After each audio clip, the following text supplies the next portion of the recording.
দশম ওভারে মাহমুদুল্লাহ কিভাবে 5টি বলে রান নিতে পারলেন না দেশের ক্রিকেটে, সেটা নিয়ে চর্চা চলছে এখনও।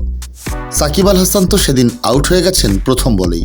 আফগানিস্তানের বিপক্ষে ওই ম্যাচে যেমন তেমনই গোটা বিশ্বকাপেই মিইয়েছিলেন দেশের দুই অভিজ্ঞ ক্রিকেটার।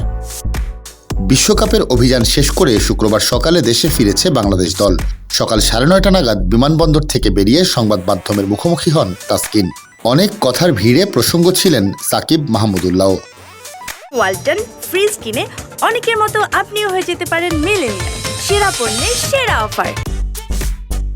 সবগুলি টি-20 বিশ্বকাপ খেলা সাকিবের এবারের আসর কেটেছে চরম হতাশাজনক। 7 ইনিংসে রান করেছেন তিনি 111। ক্যারিয়ার জুড়ে সবসময়ই তিনি বল হাতে মোটামুটি সফল ছিলেন, কিন্তু এবার দাগ লেগেছে তার সেই গর্বের জায়গাতেও। উইকেট নিতে পেরেছেন কেবল 3টি।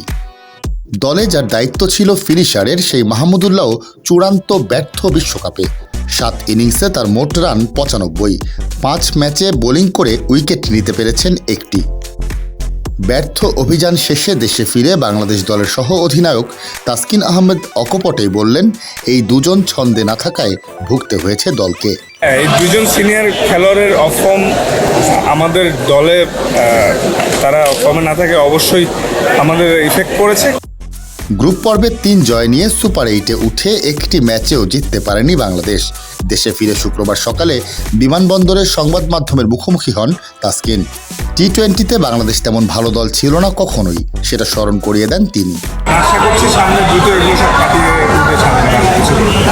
গ্র্যাজুয়ালি ইমপ্রুভ হচ্ছে। টি-20 ক্রিকেটে তো শুরু থেকে আমাদের খুব একটা স্ট্যাটস ভালো ছিল না।